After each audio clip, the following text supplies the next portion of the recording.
Good evening. Welcome to this month's Town Administrators Report. I'm David Watts Jr., and with me is our Town Administrator, Steve Mayo. Steve, welcome. Thank you, David. Great here to be back in the studio. I think we kind of were in, we're out, but I think we're back now. It's been kind of, not knowing where we were going to be. But we had a successful town meeting in May. Very good. Very pleased at the confidence that the community showed in administration and the town council. And, you prepare for an all-day thing or possibly more than an all-day item, but we had the shortest in history. Had one of the shortest in history, so thank you to the community for that. It was really great. 2.5 hours, but quite a few people came together and everything got done in short order. Absolutely. And also joining us this month is Chief Steve Scorey. Welcome, Chief. Thanks for having me here. It's good to be here, and it's good to be seeing everybody in person. Yeah, it's been a long time. It's a really long time. But mostly what we're going to talk about today is something Wakefield's been doing for a long time. But in the year since the George Floyd incident in Minnesota, there's been a lot of discussion of traditional policing versus community policing. And Wakefield, under your predecessor, Rick Smith, led this town very early into community policing. And where are we with that now? How is it working overall?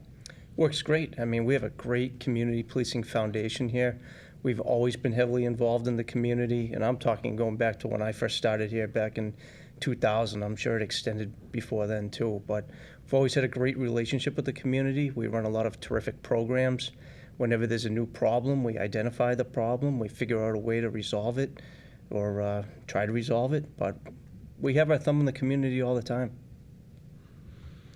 And it's also helped in some of the problems we had long-term with some of the agencies in town for the mentally ill and for other services that people didn't really want for a time. And now I think that whole attitude has changed, hasn't it? It really has, and the police department has really taken the lead on the entire mental health crisis situation. Going back to 2010, we partnered with Elliott Community Human Services, and we had a woman by the name of Donna Cossack. She's a clinician there. She started to ride along with our officers, help them with some difficult situations, identify some people that were in crisis, needed help. And that really got our foot in the door as far as getting a formal program organized. So in 2012, we started our crisis intervention team. And that requires any officer who's on that team to go to a 40-hour formal training. And it really helps them understand how to help somebody who's in crisis. So we have 47 officers on the department, 17 are trained in this 40-hour training, so that makes up 36% of our department that's received the training. Pretty much covers every shift, every day of the week. We have somebody who's working who has that training. Mm-hmm. And also in 2012, by partnering with Elliott, we got a part-time clinician. So we have Jen Wachowski, who is a mental health clinician. She started with us in 2012, 24 hours a week. Again, she rode with officers on patrol and really developed a very unique relationship with a lot of people in our community. People use her as a resource. They come to the station seeking her out, asking for her for help when they know that they're having a bad day. And she has a lot of resources available to help people. So she became such a great asset to the department and to the town that we sought funding to bring her on full time. And we did that 2 years ago. So she's with us 40 hours a week now. Again, she's a great resource. She comes out at any hour if we need her. We'll call her, and she's come out in the middle of the night when we needed her. Mm-hmm. And it's amazing to me to see, again, the relationship that she's formed with people in town. There are people who come into the station all day long looking for her, whether it's just to talk to her, helps them to feel better. If they have a problem that they need to deal with, she'll help them. And it really, she's a professional in the field. Our officers handle those situations well, but it's better for her to handle it and allows our officers to continue on with their regular duties. Mm-hmm. Mm-hmm. I think it's important, and that distinction should not be lost on the public. And I know you're very kind of matter of fact. People come into the station, but that is huge. I mean, that is really huge. We're not, I think the people in that community that need a little bit more help, they're very comfortable coming in and seeking that out. I'm a little bit off today. Something's I'm not feeling right. Instead of letting it escalate out into the field and, can real harm themselves or harm other people. So what a testament to that program, to you and your team over there. Way ahead a lot of the other communities. I'm gonna brag on you guys a little bit, really, because a lot of other communities come to us and say, well, how did you do this? Particularly in the beginning. I mean, I can remember doing trainings in the public safety building where communities from all over were coming in to kind of learn how did Wakefield do this program. Little town, 25,000 people at the time, north of Boston. Incredible. So what a great testament, and that evolved into some other things. Talk with the other services, like we added a recovery coach and other mission-specific positions along the way. Right. So if I can just go back a little bit to touch upon what you said, when we started the crisis intervention team, we really weren't sure how it would evolve, because you're talking about police officers, right? Right. Everyone pictures the police officer as being the law enforcer, right? So how are we going to fill this role as quasi-mental health clinician? And the officers really took to it. They take pride in it, and they're very proud of the things that they've achieved with this team. And we have become the role model for other agencies that want to get into this field. As far as what we've added to it with the recovery coach, January of 2019, so a little over 2 years ago, we added a part-time recovery coach, Tracy Ascalillo, another great asset to the department. Tracy works with people who are suffering from addiction and want to get help. And that is not an easy thing. It's not easy to convince somebody to get help. And statistically, nationwide, it's usually about the 6th or 7th time that you deal with somebody who's suffering from addiction that they finally agree to get help. Tracy has a long history in the field, which she doesn't mind sharing with people, and I think it makes her relatable. People can relate to her. They feel comfortable with her. Same thing with Jen Wachowski with the mental health issues. And the two of them work together. Many of their cases are related. But Tracy has really made a difference in the addiction field. She's helped a lot of people get into rehab. And I've seen her personally turn people's lives around. People who every day was just not a good one. And they've been able to turn their lives around, get housing, get a job, and live a normal life. And that's a huge achievement. But I think that's the big difference between, for lack of a better term, traditional policing versus community policing, whereas traditional policing is really about law enforcement, day in and day out.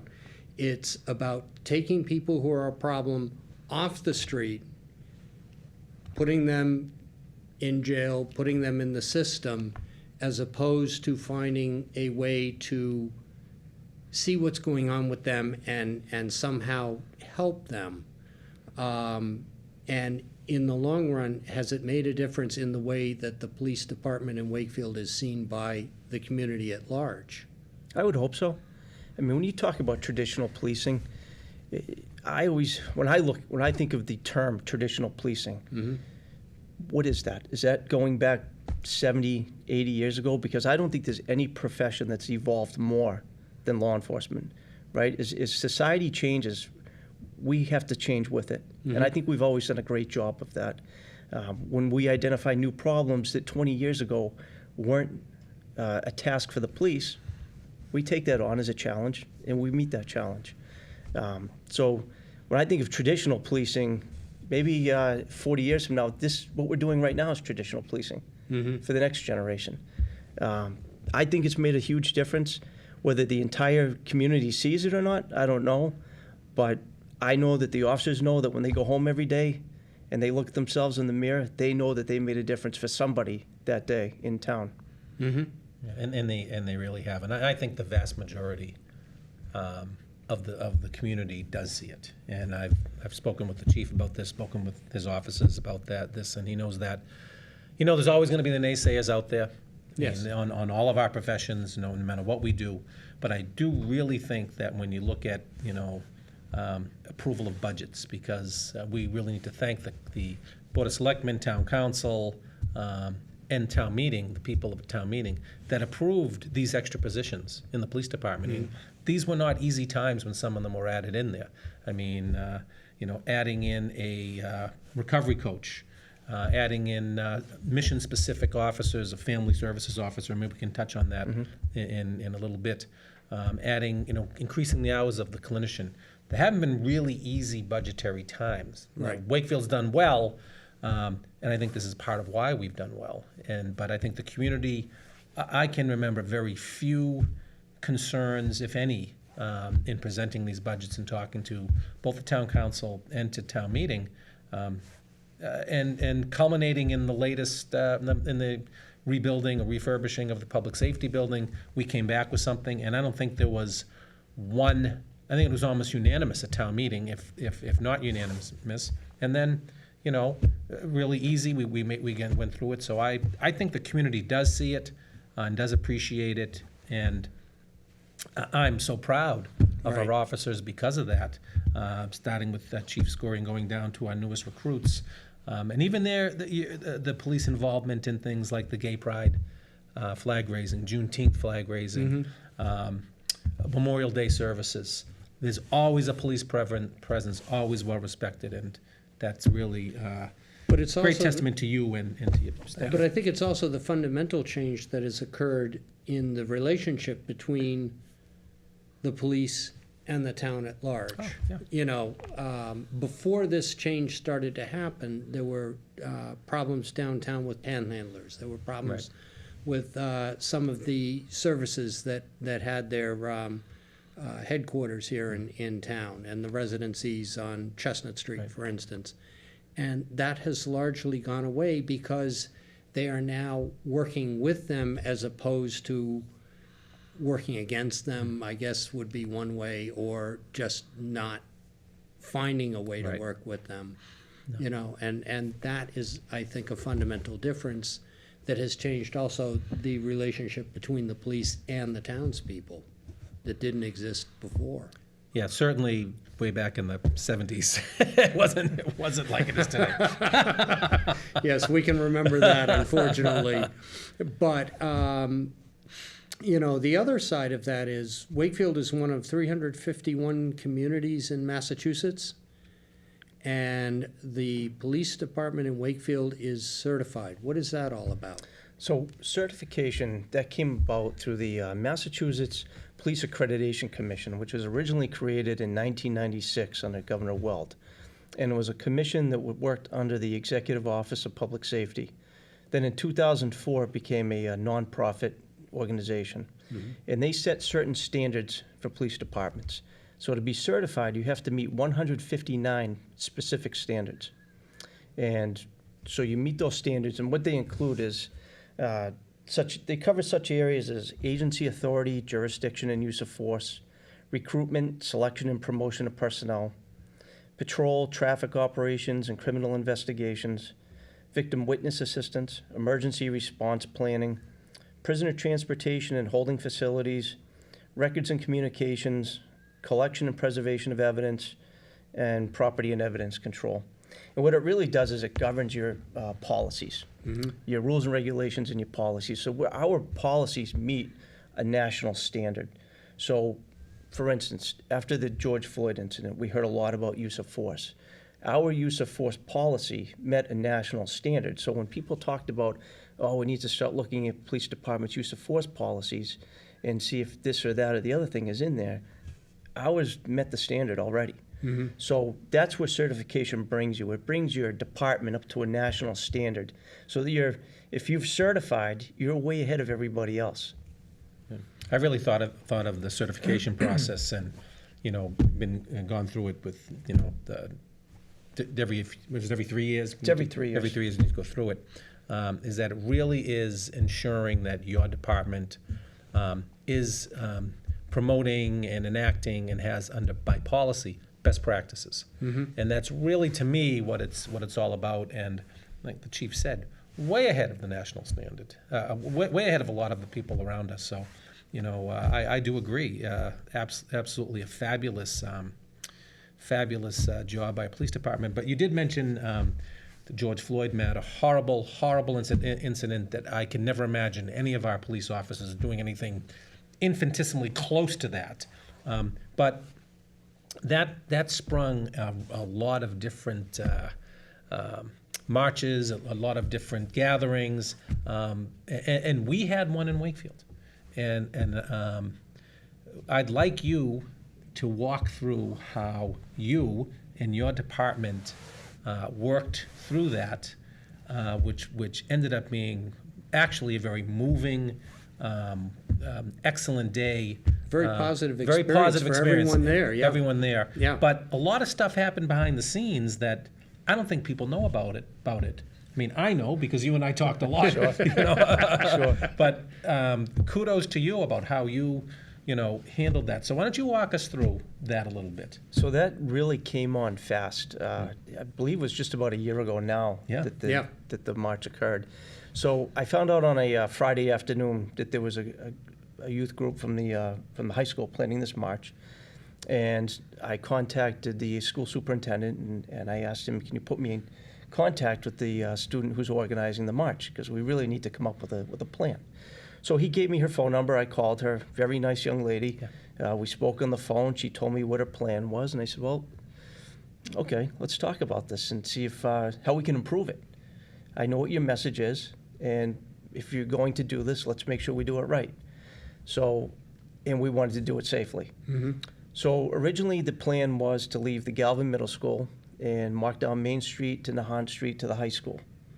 And that was okay.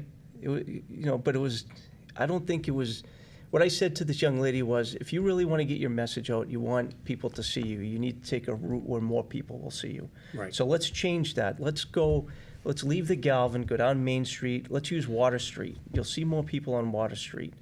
So she was receptive to that. We changed the plan, we changed the route.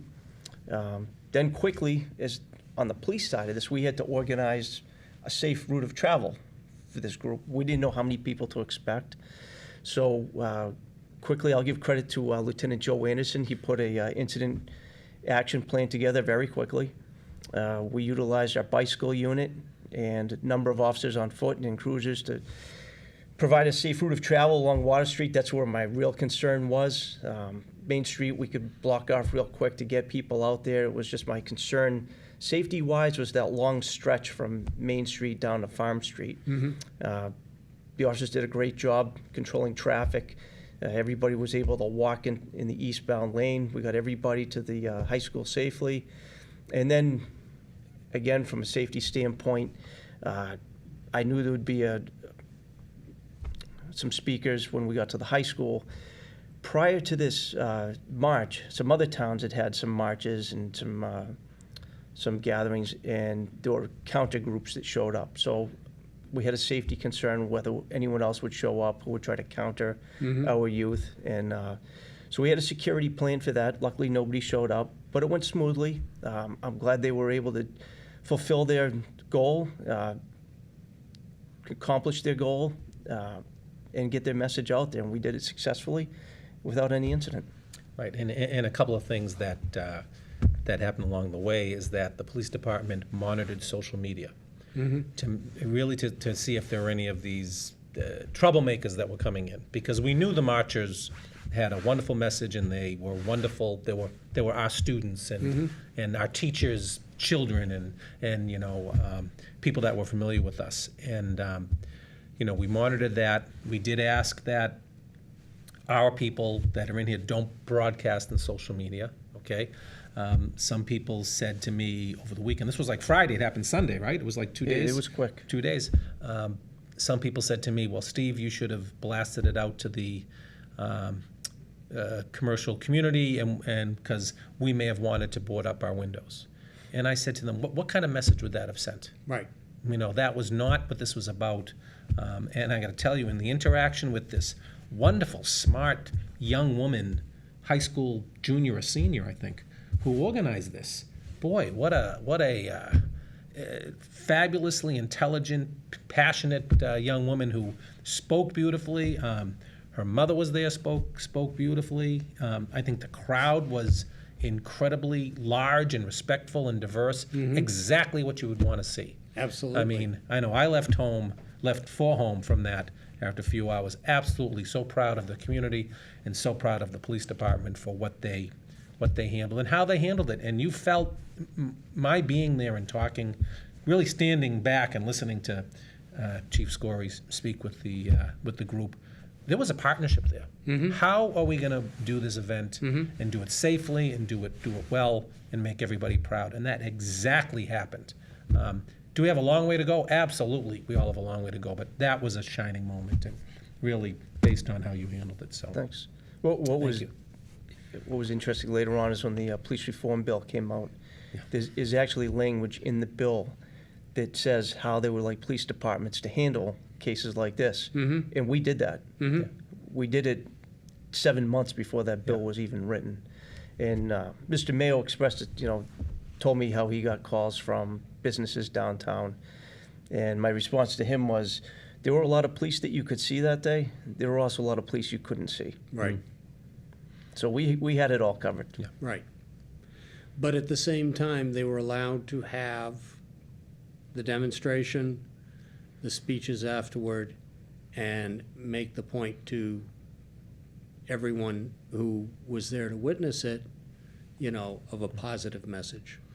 And they did a great job. Great group Yeah. of kids. Great Oh, group. yeah. And even at the, we held it here, right outside the studios at the, on the hill, Yeah. at the Beasley Beasley Field. Oval. Yeah. And even there, the way that everyone spread out. I mean, there was no 6 feet Board of Health police there, right? Right. Because it was during the pandemic. Everyone spread out. It was really, it was really quite a day. But it was also a demonstration of how the police and the community effectively work together. Yeah.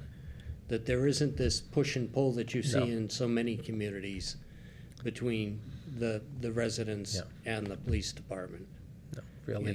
In a lot of places, they would have just said, yeah, no, we're not going to allow that. Right. And in my mind, that just built upon the entire philosophy that the Wakefield PD has. Protect and to serve, and really to serve in all aspects. So I couldn't be prouder. Going to law enforcement itself, and we touched upon this before we started the show, on May 25th, WCVB Channel 5 had a segment on something called bola wrap, which is a more humane means of maybe stopping someone than even a taser.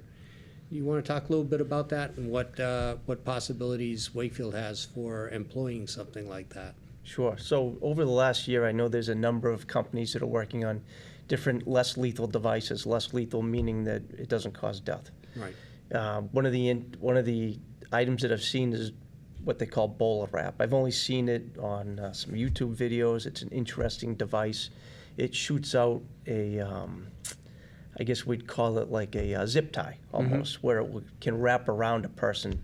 Maybe if they're standing still with their arms at their side, it can keep somebody's arms tied together. Trying to think of a better word to describe it, but it basically makes them, it immobilizes the person. It doesn't inflict any pain. It doesn't cause death. It just immobilizes them. I'm actually scheduled to go to a demonstration for one of these devices next week. I'm fascinated by it. I really want to see how it works. And I'll look at all the technology that anybody can come out with that will help us preserve life. I mean, I can tell you in Wakefield, there's no police officer that ever wants to have to take somebody's life. And any tool that we have at our disposal that can help us end any situation peacefully without injury to anybody is what we want. And if that's a device that I think is worthwhile and it can help our officers, I'll approach Mr. Mayo and ask him if I move forward on providing that tool to the officers. Yep. Can we fund that part of it? And because it looks like something that, especially in domestic situations, might be a helpful tool. Yeah, and it's really, in any situation, it could be, we talked earlier about people suffering during a mental health crisis. And some of those people can become violent. And the goal is to get them help. The goal is to get them in an ambulance, get them to a hospital, and get them the help they need. But sometimes you have to control them physically to get them into that ambulance. I think this is probably a great tool to do that. So there are many different situations where it could apply. And again, I need to see it in person to be really convinced that it's something that is worthwhile. And anything that can be done without having to draw a weapon is always a good thing. Absolutely. Yeah. Where do you, It's go ahead. amazing that some of our communities right around us are having trouble even moving to tasers. And yet you're looking at something that's even, based on what we hear, you're going to check it out, is even less harmful, if you want to use that word, than tasers. So Yeah, because again, even a taser, if someone has Right. a heart condition, could set off right. a I mean, there's heart nothing attack. that's perfect, but it is intriguing. So we may have some live demonstrations, right, and we get to pick who. Sure. So we're going to have to think about that. Sure. I'm not volunteering. You can film it. That we will do. It would be interesting. Where do we see the police department going in the next few years? Is there a direction that you can see the department heading toward? Well, obviously, we're heavy into community policing. And the mental health aspect of policing continues to grow. So I can see us adding probably maybe another mental health clinician at some point. The role of our family services officer has grown exponentially. Amy Randall does a fantastic job. She's extremely busy. Sometimes I have to tell her to slow down a little bit because I can tell she's going too fast. But I also know that she could use some help sometimes. Right. That has become an extremely important role within the police department. A few years ago, I forget exactly what year it was, but we had a unfortunate murder-suicide at 95 Audubon Road. And I think that's when it really hit home for us as a police department that we needed to dedicate an officer to dealing with domestic violence, because there's so much more than just an initial response and an arrest and then letting the court kind of manage the victim. Right. We needed somebody within our department that could stay in constant contact with the victim of domestic violence, because there's so many resources that you need to provide, and victim assistance and reassurance and just convincing people sometimes that they need help. Many victims of domestic violence, they feel that they're trapped in the situation they're in, and it takes some convincing sometimes and professional help to convince them otherwise. And Amy is fantastic. She's a great communicator. She really knows how to get through to people and to really let them know that life can be better and that she's going to help them do it. So it's been a huge positive influence on the community, I think, and especially for our police department to have Amy and have that position. Because it goes, as you say, it goes beyond just arresting and convicting the person who. It does, because this could be a relationship. We've had domestic situations where the victim maybe was originally from California. Yeah. And they came out here to be with the person that they thought they loved. And now they're trapped financially. They can't get back home. Right. They've lost contact with their family. And I've seen Amy put people on a plane. I've seen her help these people get back into contact with their family. And many times there's children involved. And no one really thinks about this, but pets are also a factor. Sometimes an abuser will use a pet as leverage against a victim.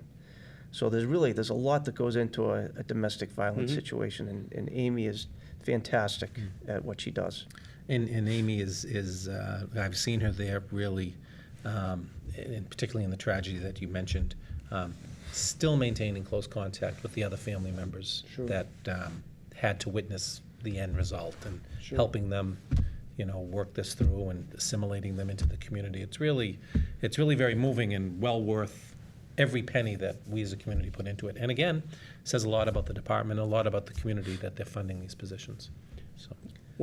We only have a couple of minutes left, but one of the positive things that was done under your predecessor, Rick Smith, was a community policing seminar, which kind of introduced the police department and how it works with the community to residents.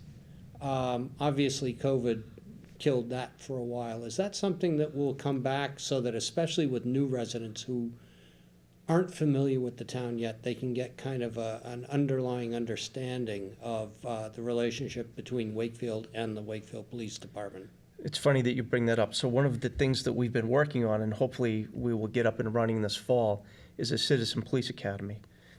What we'd like to do is there's so much misinformation in the national media about what the police do and how they operate. We want to bring our community in and let them know this is how we operate. These are the services that we offer. This is our thought process. This is how we operate. We haven't done one. I think the last time we did a Citizen Police Academy was probably 15 or 16 years ago. It's been a long time. We're trying to get one scheduled and squeeze it in the fall before the building goes under construction.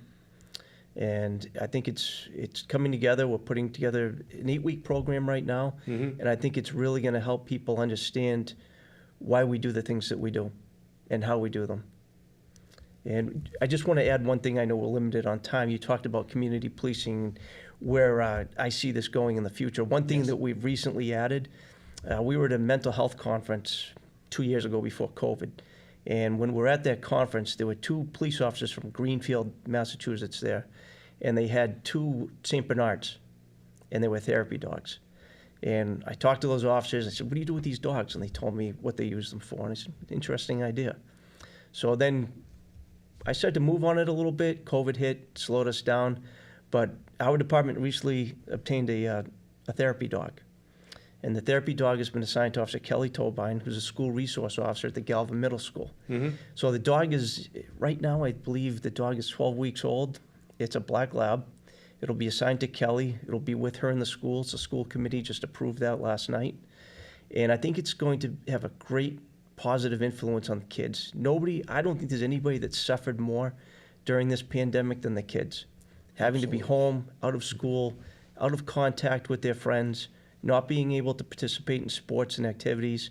And they finally got to go back to school, and I know a lot of kids had anxiety about it. There's a lot of anxiety about the pandemic. I know that for a lot of kids, wearing masks is a difficult thing. So when you talk about community policing, the dog's name is Sammy. I think Sammy will be a great community policing asset for the entire town. The police department, the entire town. Sammy has a Instagram page, which has a lot of fantastic pictures on there. And if people, I'm sure everybody knows Officer Kelly Tobine. She's known as Officer Kelly in the school. She is one of our crisis intervention officers. She also serves on the NEMLEC CISM team, which is the Critical Incident Stress Management team. And she helps officers who have suffered through traumatic incidents. So Sammy will also be a part of that team. So when you talk about community policing, Sammy is just a small example of where I see us going in the future. When new ideas like Sammy come up, we'll jump on it. Whatever can make our community better. President Obama, under his administration, they came out with the 6 pillars of community policing. When you read that manual, the first thing it says is the police is the community and the community is the police. The police get their authority from the community because they have to trust you. Right. So if we do everything right and the community trusts us, that's where we get our authority from. We are part of the community. And I think that's a great place to Absolutely. end this one. And this is something that we'll return to over, as time goes on and as new things develop. But thank you, Chief, for joining us. Thank you. Thanks for having me. Thank you. Steve, thank you. Thank you. We'll be taking July off as we do every year, and we'll be back in August. Have a great day.